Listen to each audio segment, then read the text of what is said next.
तो चलिए आज सीखते हैं रेडीमेड स्टाइल स्ट्रेट प्लाज़ो की कटिंग स्टिचिंग बिगिनर लेवल पर। अगर आप सिलाई करने में बिगिनर हैं, आपको सिलाई नहीं आती बिल्कुल भी या फिर थोड़ी बहुत आती है, तो ये वीडियो देखकर आप अपना परफेक्ट स्ट्रेट प्लाज़ो घर पर ही बना सकते हैं बिना किसी गलती के।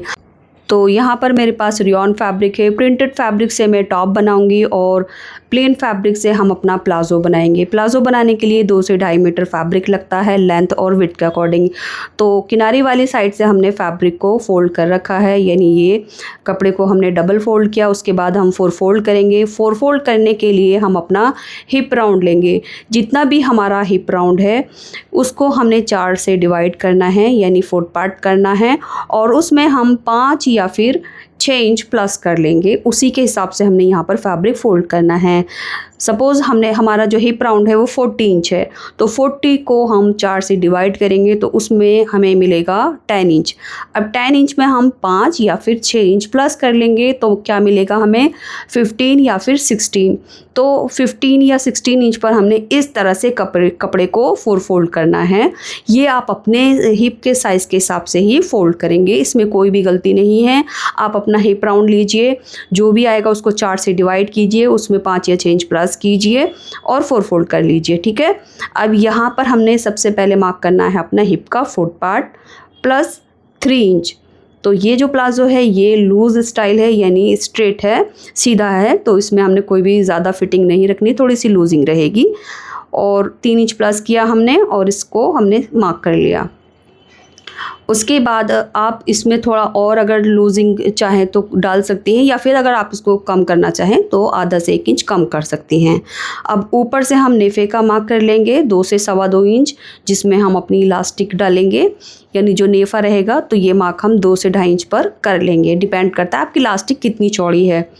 अब इस मार्क से नीचे की तरफ हमारी लेंथ रहेगी, तो ये जो फोल्ड करने का फैब्रिक है ये इसमें चला जाएगा। अब इस मार्क से नीचे की तरफ हमने अपने क्रॉच की लेंथ लेनी है। तो क्रॉच आपका हिप का 4 पार्ट प्लस 2 इंच करके आपको क्रॉच की लेंथ लेनी है। जैसे हिप का 4 पार्ट 10 इंच है तो हमें 12 इंच क्रॉच की लेंथ लेनी है। अब हल्की सी गोलाई देते हुए क्रॉच को गोलाई में मार्क कर लेंगे। तो 1.5 इंच के क्रॉस पर हमने ये गोलाई दी है। अभी इस मार्क को सीधा चेक कर लेंगे, जितना भी आएगा इसका सेंटर मार्क कर लेंगे ऐसे करके, और वन साइड में भी एक मार्क कर लेंगे ये वाला। अब यहाँ से हमने चेक कर लेनी है, जितनी भी दूरी होगी उतनी ही दूरी हमने नीचे की तरफ मार्क करनी है, यानी ये हमारा सेंटर मार्क रहेगा इस तरह से, ठीक है। अब हमने अपने प्लाज़ो की लेंथ लेनी है, यानी लेंथ चेक करनी है आपको लेंथ कितनी चाहिए। तो ये नेफे का जो मार्क है इस मार्क से नीचे की तरफ आपको जितनी भी रेडी लेंथ चाहिए उस पर मार्क करना है। तो मैं 36 इंच पर इसको तैयार कर दूंगी। नीचे की तरफ तकरीबन 2 इंच हमारा जो मोरी है उसमें फोल्ड करने में यूज़ हो जाएगा। इसके बाद इस मार्क को हमने सीधा कर देना है और यहाँ से हम अपनी मोरी की विड्थ लेंगे। सो गाइज़ आप मोरी अपने हिसाब से कम ज़्यादा कर सकते हैं। आप 8 इंच भी ले सकते हैं, 9 भी, 10 भी, जितनी भी आपको चाहिए उसका हाफ़ कर लीजिए, यानी सेंटर से हाफ़ इधर मार्क करना है मोरी का और हाफ़ इधर करना है। तो मैं यहाँ पर टोटल 10 इंच ले रही हूँ, दोनों तरफ मैंने 5-5 इंच पर मार्क किया है। इसके बाद हम लेग शेपर लेंगे और लेग शेपर को ये जो 2 मार्क है इनको हमने इस तरह से रख के लेग शेपर को और मार्क करना है अंदर की तरफ में, ये देखिए। उसके बाद यहाँ हल्की सी गोलाई देनी है, तो शेपर की शेप को चेंज करेंगे और यहाँ पर ये गोलाई दे दी है। तो यहाँ पर कर्व आना चाहिए, कॉर्नर नहीं निकलना चाहिए। अब ये इनर वाली साइड है, यानी इनर लेग की जो मार्किंग है वो हमने इस तरह से कर लेनी है। सो प्लाज़ो की मार्किंग हमारी कंप्लीट हो चुकी है। पहले हम यहाँ पर कट करेंगे इस तरह से, ये दोनों साइड इक्वल कट होंगी। उसके बाद हमने ये जो मार्क है ये सिर्फ ऊपर की 2 लेयर में, यानी ये मार्किंग जो है हमारी फ्रंट पार्ट की थी, तो इसकी हमने इस तरह से कटिंग कर लेनी है। अब इस मार्क से, यानी जो हमारा फ्रंट पार्ट है, यहाँ से आगे की तरफ हमने 2 इंच पर मार्क करना है ऊपर तक ऐसे करके।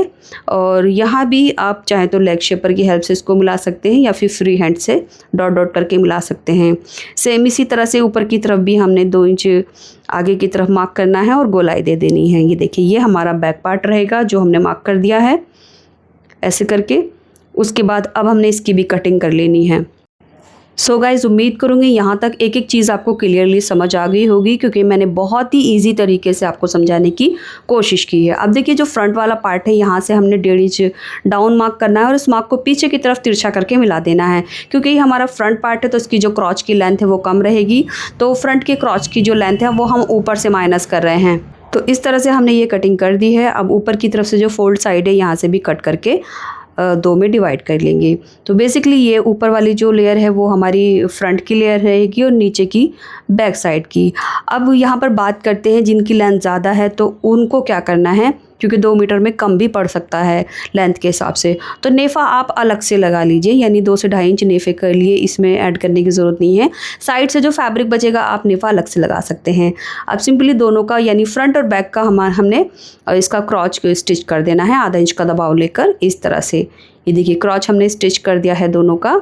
और अब हमने इसको, जो इसकी राइट साइड है वो अंदर रखनी है, रॉन्ग साइड बाहर की तरफ, और साइड की जो सिलाई है वो यहाँ से हमने लगा लेनी है। दोनों साइड बिल्कुल बराबर है, ऊपर से नीचे पकड़ते हुए सिलाई लगा लेंगे और इसको हमने कंप्लीट करके जो नीचे का मोरी है वो भी फोल्ड कर देनी है, या फिर मोरी आप इनर सिलाई लगाकर भी फोल्ड कर सकते हैं बाद में। तो यहाँ पर मैंने मोरी फोल्ड कर दी है। अब यहाँ पर जितनी भी मुझे मोरी रखनी है, यानी मार्जिन मेरा 1 से 1.25 इंच जितना भी मुझे रखना है उसके हिसाब से मैं यहाँ पर मार्क करूँगी और इनर लेग की फिटिंग लगा लूँगी इस तरह से। ये सिलाई लगाने के बाद अब हमने इसकी बेल्ट बनानी है। तो नेफ़े का फैब्रिक इसी में ऐड है, तो उसके लिए हम इलास्टिक लेंगे। ये फुल इलास्टिकेटेड वेस्ट है, तो इसके लिए जो इलास्टिक है वो मैंने 1.25 इंच चौड़ी ली है। एंड इलास्टिक की जो लंबाई है यानी लेंथ है वो हम अपने कमर के हिसाब से करेंगे। यानी प्लाज़ो की कटिंग हमने हिप के हिसाब से की थी, बट जो इसमें इलास्टिक डालेंगे वो हम अपने वेस्ट राउंड के हिसाब से डालेंगे। जितना भी हमारा वेस्ट है उसमें से हमने 3 से 4 इंच माइनस कर देना है। मैं 30 वेस्ट के लिए बना रही हूँ, तो 4 इंच माइनस करने के बाद ये 26 इंच बचा। तो इलास्टिक की जो लेंथ है वो मैं 26 इंच ले लूँगी। तो यहाँ से मैंने लेंथ लेकर कट कर लिया। अभी इलास्टिक के दोनों सिरों को हमने पकड़ना है एक दूसरे के ऊपर, आधा इंच ओवरलैप करेंगे और इसके ऊपर 4 से 5 सिलाई लगाकर इसको अच्छे से लॉक कर लेंगे। तो इलास्टिक की लेंथ आपकी कमर के हिसाब से आएगी, जितनी भी आपकी कमर है उससे 4 इंच या 3 इंच कम करके। इलास्टिक हमारी रेडी है। अभी हमने क्या करना है, जो हमारा क्रॉच वाली साइड है यानी नेफे वाली साइड, यहाँ पर 1/4 इंच फैब्रिक हमने एक बार फोल्ड करना है और सिलाई लगानी है। तो पूरी गोलाई में यानी जो घेरा है हमारा उसमें हमने 1/4 इंच फैब्रिक को फोल्ड कर देना है। तो इसका एज हम पहले ही फोल्ड यानी सिक्योर कर रहे हैं, ताकि जब हम इलास्टिक डालें तो हमें आसानी रहे और बार बार फोल्ड करने की ज़रूरत ना रहे, और इससे जो है वो फिनिशिंग भी बहुत ही अच्छे से आएगी जब हम इलास्टिक डालेंगे। तो ये बहुत ही क्विकली हो जाएगा। उसके बाद प्लाज़ो को मैं सीधा कर रही हूँ। सीधा करने के बाद अब हमने सिलाई को यानी इलास्टिक को रॉन्ग साइड पर रखना है, उल्टी तरफ, और इलास्टिक में कोई भी बल नहीं होना चाहिए, बिल्कुल सीधी रहनी चाहिए इलास्टिक।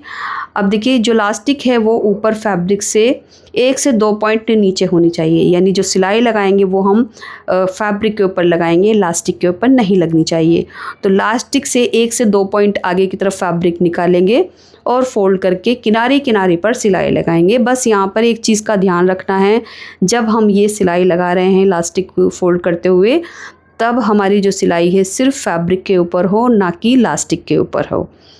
एंड जब हमने इलास्टिक के दोनों सिरे स्टिच किए थे तब ध्यान रहे इलास्टिक में कोई भी बल नहीं होना चाहिए, इलास्टिक बिल्कुल सीधी होनी चाहिए। तो बस सिंपली इसको फोल्ड करते जाएंगे और सिलाई लगाते जाएंगे एंड अपनी तरफ से इलास्टिक को खींचते जाएंगे, और जो गैदर्स है वो पीछे की तरफ बनती जाएंगी, और बस इसी सिलाई के साथ हमारा जो इलास्टिक है वो डल जाएगा। आई नो बिगनर को इलास्टिक वाली जो बेल्ट बनाने में प्रॉब्लम आती है, वो क्यों आती है, क्योंकि वो छोटी छोटी चीज़ें मिस कर देते हैं।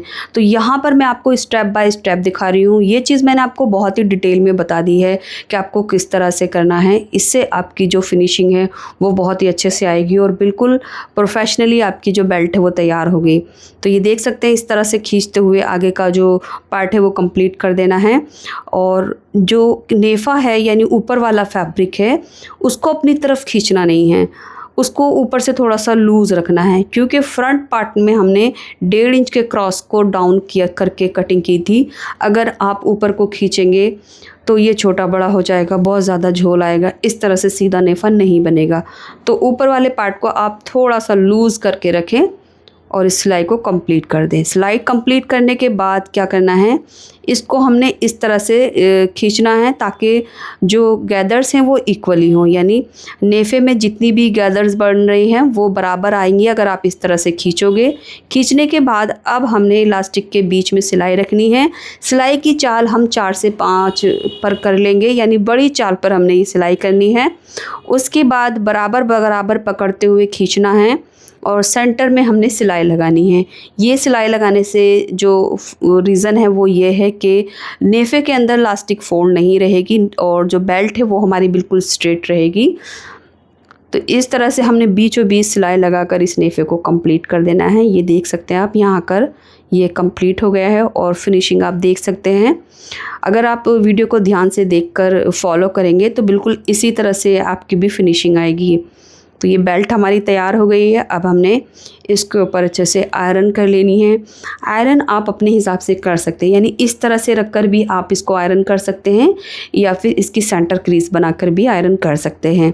तो सेंटर क्रीज बनाने से पहले मैं इसकी मोरी में लेस लगाऊंगी, यानी जो हमने टॉप पर लेस लगाई है वो इसकी मोरी पर लगाऊंगी। नीचे से 1 इंच छोड़ते हुए ऊपर की तरफ लेस रखूँगी और उसके बाद में इसके ऊपर आयरन करूँगी। ये देखिए इस तरह के प्लाज़ो पर, पैंट पर किस तरह से आयरन करते हैं वो भी मेरे चैनल पर वीडियो आपको मिल जाएगी। आप अगर ये वीडियो फेसबुक पेज पर देख रहे हैं तो इस टॉप की वीडियो मैं ऑलरेडी डाल चुकी हूँ, और अगर आप ये वीडियो यूट्यूब पर देख रहे हैं तो इस टॉप की वीडियो मेरे second channel Zaidi trendy fashion पर आपको मिल जाएगी। लिंक इस वीडियो के first pin comment, description box और एंड स्क्रीन पर लगा दूँगी। तो चलिए यहाँ कर वीडियो कंप्लीट होती है। अगर आप इस तरह की और वीडियो देखना चाहते हैं तो इस चैनल को सब्सक्राइब करें, फॉलो करें, ताकि नेक्स्ट में जब भी वीडियो डालूँ आपको मिल जाए। तो चलिए यहाँ कर वीडियो कंप्लीट होती है। उम्मीद करूँगी आप तक आपने इस वीडियो को लाइक करके शेयर कर दिया होगा। Thanks for watching this video.